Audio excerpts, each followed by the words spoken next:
औज़ुबिल्लाहिमिनश्शैतानिर्रजीम बिस्मिल्लाहिर्रहमानिर्रहीम अस्सलामु अलैकुम dear student welcome back to the Hashir academy.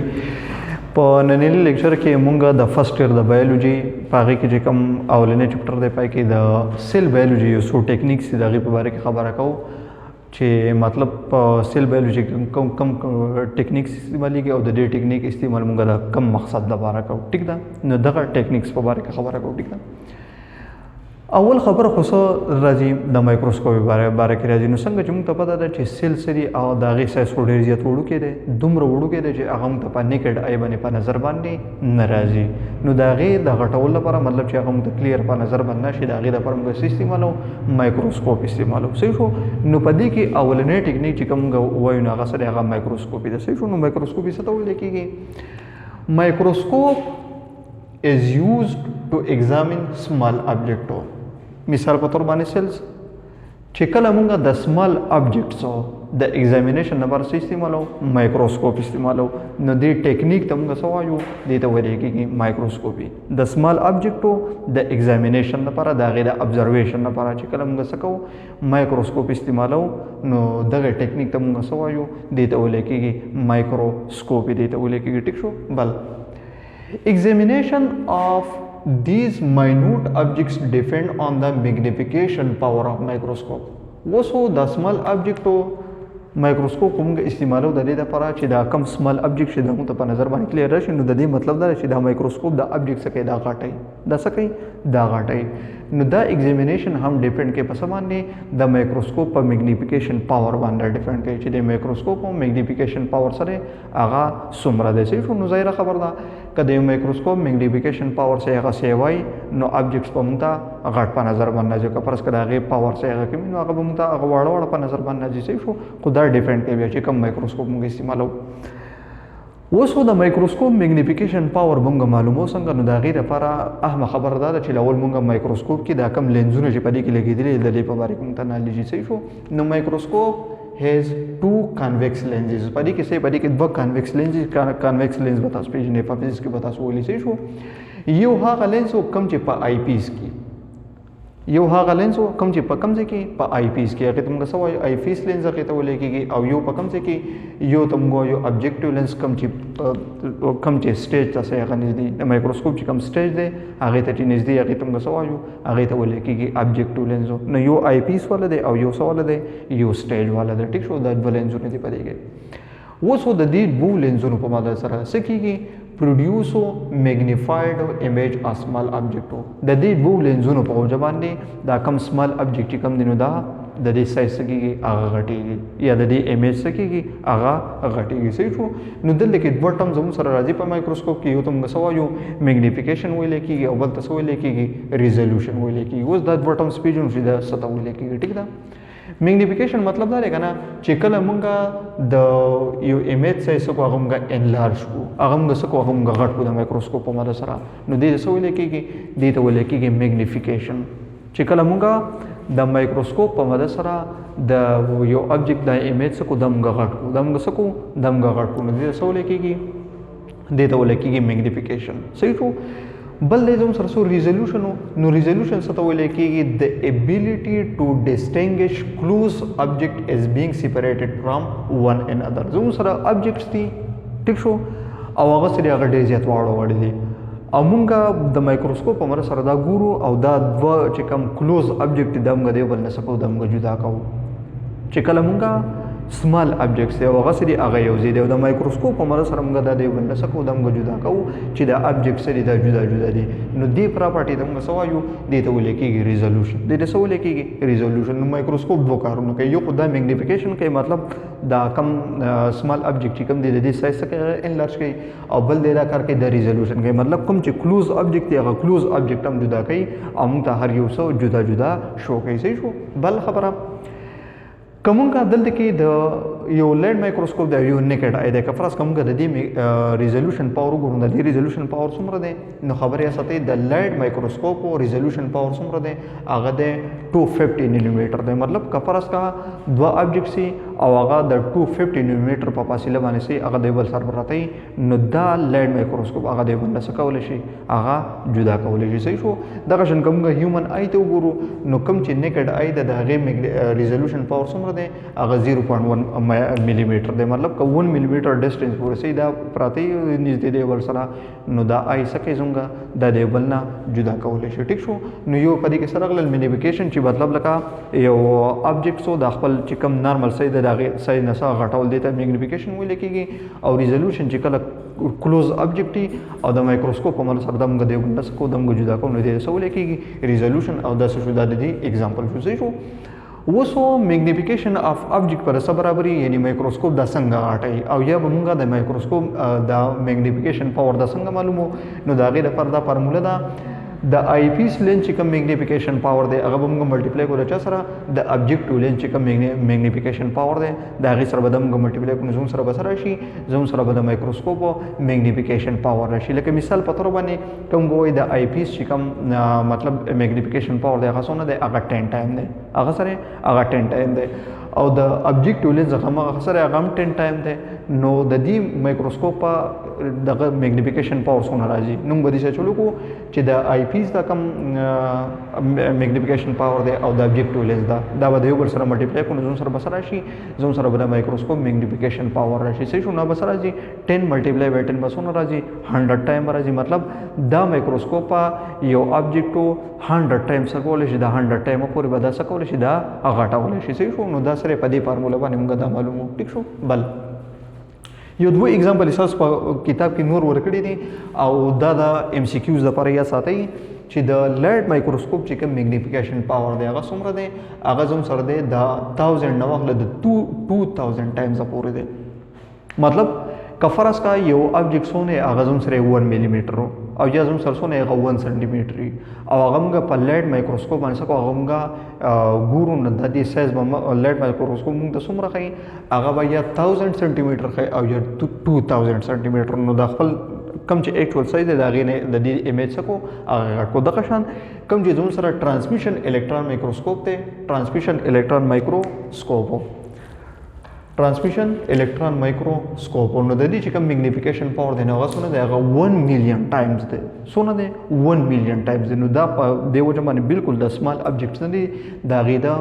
Magnification दा पार सकी की दा यूज की इलेक्ट्रॉन माइक्रोस्कोप से जो नुदा जम ससरे माइक्रोस्कोप दा च द स्मॉल ऑब्जेक्टो द स्टडी दा पारा مونږه څه استعمالو مونږه مایکروسکوپ استعمالو مایکروسکوپ موږ چې دا په کومه طریقه باندې کار کوي یو خو باندې کې راځي میګنیفیکیشن بل باندې کې سره ریزولوشن نو دا سکه د خپل کم ابجیکټ کم دی کنه د خپل نارمل سایز نه سکه دا سیوا کوي نو هغه څومره به سیوا کوي دا ډیفرنٹ کوي چې د دې او د آی پیس چې کم لینز دی د دې میګنیفیکیشن پاور څومره دی او د ابجیکټ لینزو میګنیفیکیشن پاور څومره دی او دا څه شو دا د سره د دې اگزامپل شو دویم چې کوم ټیکنیک ته هغه ته موږ سوایو هغه ته ولیکيږي سټینینګ سټین پاسل کې ولیکيږي رنگ تا ستو ولیکيږي رنگ یا ډای هم دي ته ولیکيږي څه شو وس د موږ ستوایو او د کېږي د ساده لپاره ټیک تم خجی نو سټینینګ ټیکنیک از یوز ټو ډیفرنشیټ د سټرکچرز انساید د سیل اوس هي کوم موږ سیل ته وګورو کنه سیل ترانسپیرنٹ سیل سره ट्रांसपेरेंट है मतलब ददी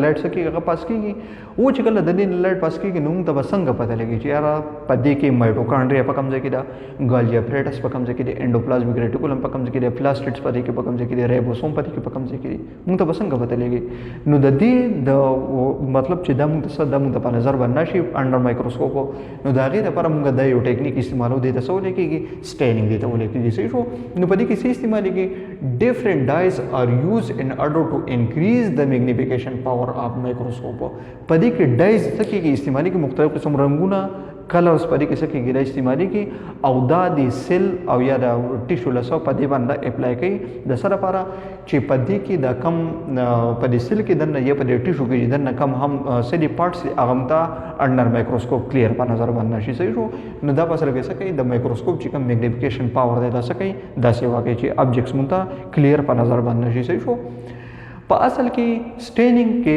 څه استعمالي کې پدې کې مختلف قسم کیمیکل استعمالي کو دغه کیمیکل تم غسو یو دغه ته ولې کېږي ډایز دغه ته ولې کېږي ډایز او یا کلرنټس هغه ته ولې کېږي اوس نارمل کو یو ډای استعمالي کو دغه ډای د سولې کېږي دغه ته ولې کېږي وایټل سټین او یا پرنسپل سټین دی ته ولې کېږي څه شو دا اپلای کې پس باندې په سیل باندې او بیا د انډر مایکروسکوپ د دې څه کېږي د دې سټډي کېږي ټیک شو خو بعض ټایم دې څه چلو شي کنه چې په دې پرنسپل ډای باندې کار نه کېږي مطلب لکه دا برابر رنگ نه ورکې د سیل پارټس لا نو د دې لپاره بیا بل ډای استعمالي کې چې هغه تم غسو وایو هغه ته ولې کېږي کاونټر سټین هغه به څه ولې کېږي کاونټر سټین اوس د کاونټر سټین کار سره د دې کاونټر سټین کې ودا خبره چې د دې کلر به د وایټل سټین نه سیده به ډیفرنٹ دی د وایټل سټین چې کوم کلر دی او د کاونټر سټین چې کوم کلر دی دا به بل نه سي دا به ډیفرنٹ دی شو مطلب کدا بلو نو دا به سیده به زوم سره ریډ کلر به دې سي هغه به ډیفرنٹ دی اوس د دې کار وایټل سټین کوم چې اصل مختلف پارت لاسور کې کلر ورکې نو کاونټر سټین هم د اصل مختلف پارت لاسور کې رنگ ورکې کم پارت رنگ ورکې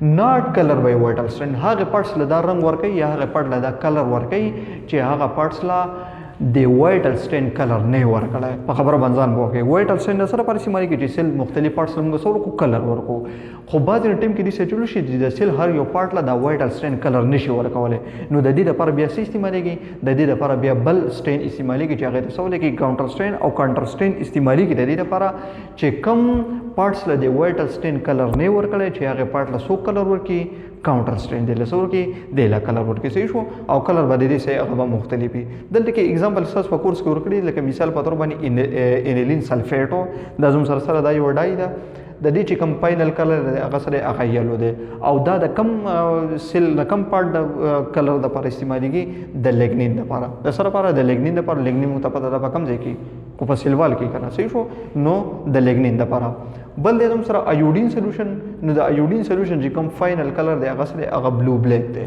سره بلو بلیک دی او د استعمالېږي د سره لپاره د سټارچ لپاره د سره لپاره د سټارچ لپاره چې په لیف کې موږ سټارچ کو هغه آیډنټیفای کو او بل زم سره استعمالېږي سفرنینو نو سفرنین چې کوم فائنل کلر دی نو هغه ریډم کې شي او د پرپل هم کې شي ریډم کې شي او پرپل هم کې شي صحیح شو او دا د سره لپاره استعمالېږي د کم پارټس د سټینینګ لپاره استعمالېږي دا د نیوکلیای لپاره استعمالېږي مطلب د نیوکلیس لپاره او کوم چې پلانټ ټیشوز دي د دې د رنګ کولو لپاره څه کېږي دا استعمالېږي صحیح شو نو سټینینګ دا داسې ټیکنیک دی چې په دې باندې موږ څه کوو د سیل مختلف پارټس کو د موږ رنګ کوو د لمږ کلر ورکوو د سره لپاره چې د مایکروسکوپ کم میګنیفیکیشن پاور دی د موږ څه کوو د موږ څه وکړو صحیح شو مینلی په دې کې یو ډای استعمالېږي وایټل سټین یا پرنسپل سټین هغه ته ولې کېږي او بعض کیسونو کې دا سره استعمالېږي دوه سټین استعمالېږي چې هغه کې د دویم ته ولې کېږي کاونټر سټین صحیح شو کاونټر سټین او د وایټل سټین کلر وسه هغه ډیفرنٹ او د دې سره د دې پراپرټیز دا کې دي صحیح شو او دا سری دا د دې اگزامپل دي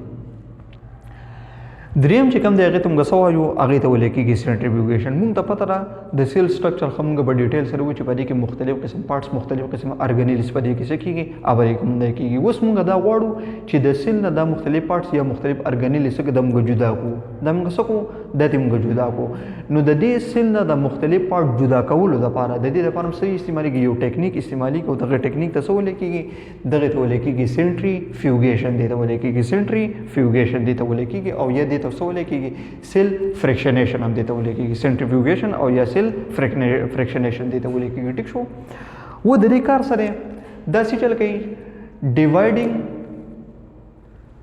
ډیوایډینګ د سیل دا څه چل کوي ډیوایډینګ د سیل انټو اټس پارټس پدې کې څه کېږي پدې کې سیل چې کوم پارټس یې پای کې موږ څه کوو دا سیل هغه ډیوایډ کوو صحیح شو by using centrifuge machine پدې کې څه استعمالېږي په دې ټیکنیک کې پدې کې یو ماشين استعمالېږي دغه ماشين ته څه ولې کېږي دغه ته ولې کېږي سنټریفیوج څه ته ولې کېږي سنټریفیوج ماشين دې ته ولې کېږي صحیح شو او د پروسس ته څه ولې کېږي د پروسس یا د ټیکنیک ته ولې کېږي سنټریفیوګیشن صحیح شو نو ډیفینیشن آسان شو هر هغه پروسس چې په هغه کې موږ د سیل نه مختلف قسم کمپوننټس یا مختلف قسم پارټس کو د موږ جدا کو د سبا ماده سره د سنټریفیوج د ماشين په ماده سره نو دغه ټیکنیک ته موږ سوایو دې ته ولې کېږي سنټریفیوګیشن دې ته ولې کېږي ټیک شو اوس د سنټریفیوج ماشين یا سنټریفیوګیشن بیسیک پرنسپل سره نو خبرې ساده د سنټریفیوج ماشين څه چل کوي د استعمالي سنټریفیوګل فورس د استعمالي سنټریفیوګل فورس د استعمالي د څه لپاره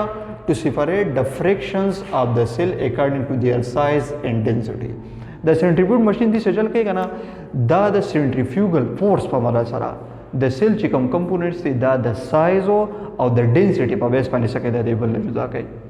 سنټریفیوګ ماشین څه چل کوي د سنټریفیوګل فورس په وجه سره د سیل چې کوم کمپوننټس دي هغه د بل نه جدا کوي په کم بیس باندې د سایز په بیس باندې او د ډینسټي په بیس باندې. ټیک شو. بل او سنټریفیوګیشن چې کیږي دا مطلب دا په کم کم سټیپس کې راکېږي. صحیح شو. نو اول خو پکار دي چې مونږه د کم ټیشو څخه یا د کم پارټ څخه دا مونږه سنټریفیوګیشن کو. اول دا چې هغه مونږ څخه هغه مونږ ګرین کو هغه مونږ څخه هغه ګرین کو مطلب پاوډر پانتا کنورټ کو. ځکه د سایلنت کو سنټریفیوګیشن کیږي نه ځکه په سنټریفیوګ کو واړه ټیوب استعمالېږي نه. سنټریفیوګ خیر بیا مختلف قسمونه په څو کې بیگ ټیوبز استعمالېږي په څو کې سمال ټیوبز استعمالېږي. نو د سایلنت مونږ نشو کولای دا مونږ لول څه ته کنورټ کو دا مونږ لول پاوډر ته کنورټ کو. د دې پاوډر بیا موږ څه جوړو د دې موږ سولوشن جوړو. بیا څه شو نو لول بس چلو کو د ټیشو بګرین کو او دا بیا څه کو هوموجینایز کو پس کې په لیکوډ میډیم کې په لیکوډ میډیم کې بدا څه کو دا بس سسپند کو دا بس کو دا بس سسپند کو. ځکه په سولوشن په پام کې سنټریفیوګیشن څه کیږي هغه په اسانه باندې کېږي. ټیک شو. بل دا کم لیکوډ میډیم چې کنه دا څه چل کوي دا چې کم سیلر بیریئرز دي مطلب لکه سیل وال شو سیل میمبرین شو دا ماتي. نو په دې وجه باندې دغه کیمیکل هم سو دغه خیال پکار دی چې دا لیکوډ میډیم دا موږ استعمالو. ټیک ده. بل اول چې کله موږ سنټریفیوګیشن سٹارټ کوو نو سو د سنټریفیوګیشن د ډی سپیډ موږ سو کو دا موږ کم ځکه دا خو ډیجیټل دی دا ډیجیټل دی. نو الته کې الریډي موږ ته د سپیډ مانیټرینګ موږ کولای شو چې دا سنټریفیوګیشن موږ په څومره سپیډ باندې پکار دی او په څومره ټایم لپاره پکار دی. شو دا الریډي پاکي صحیح پاکي دی. ټیک شو. نو اول موږ سنټریفیوګیشن کو په سمانه په سلو ریټ باندې یا په سلو سپیډ باندې. نو په دې سیل کې یا په دې ټیشو کې چې کم بیگ کمپوننټس دي مطلب کم غټ کمپوننټ دي مطلب چې د چا سایز او ډینسټي سره هغه سیوا د لول بداغي نه د جدا شي. صحیح شو. لکه مثال په تور باندې نیوکلیس او نور چې کم سیل لري ډیبریز دي هغه بس شي هغه بد نه جدا شي. یو خبره بیا په دویم سټیپ کې دا به موږ دوباره سکو دا دی به موږ دوباره سپینینګ کو په سنټریفیوګ ماشین کې خو وسو د دې نه موږ سپیډ سکو دا سیوا کو لاول په سلو سپیډ باندې وس په لګ په تیز سپیډ باندې. صحیح شو.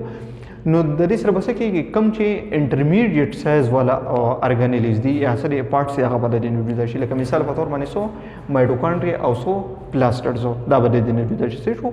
او په اخرنی سټیج کې وسو د دې موږ سپیډ سکو دا موږ خاصه واکو. صحیح شو. چې کله موږ د دې سپیډ سکو خاصه واکو نو د دې کې چې کم واړه کمپوننټس هغه بس شي هغه بل نه جدا شي. لکه مثال په تور باندې رایبوسوم. صحیح شو. نو په اولنی سټیپ کې کم چې غټ کمپوننټ هغه جدا شو. په دویم سټیپ کې کم چې مطلب درمیانه کمپوننټس هغه د جدا شو. او په دریم سټیپ کې چې کم واړه پارټیکل هغه موږ د دې شکل هغه جدا کړل. خبره یا ساتي چې کله موږ د دې نه واړه کمپوننټ جدا کوو نو د دې سپیډ به موږ سکو سپیډ باندې موږ سیوا کوو. صحیح شو. د دې سره د ټایم هم ریلیشن راځي چې په بعضې کیسونو کې موږ سو دا سپیډ موږ سکو د موږ سیوا کوو د هغې سره ټایم موږ سکو ټایم ورسره بیا چینج کېږي. صحیح شو. نو دا زموږ سره داسې ټیکنیک دی چې په دې باندې موږ سکو د سیل نه مختلف پارټ سکو هغه موږ جدا کوو. صحیح شو. د دې کې څه استعمالېږي سنټریفیوګ ماشین او د دې چې کوم بیسیک پرنسپل دی هغه سره سیپریشن آن د بیس اف سایز اینډ ډینسټي د سایز او د ډینسټي په مرسته موږ څه کوو د دې موږ سیپریشن کوو. صحیح شو. نو د دې پورې دا درې ټیکنیکس موږ وکړل. صحیح شو. ان شاء الله تعالی په نیکسټ لیکچر کې به نور چې کوم ټیکنیکس دي په سیل بایولوژي کې دا هغې په باره کې به خبره کوو. تھینک یو سو مچ. او د نوټ جوړولو لپاره د دې نه سکرین شاټ اخیستی شي.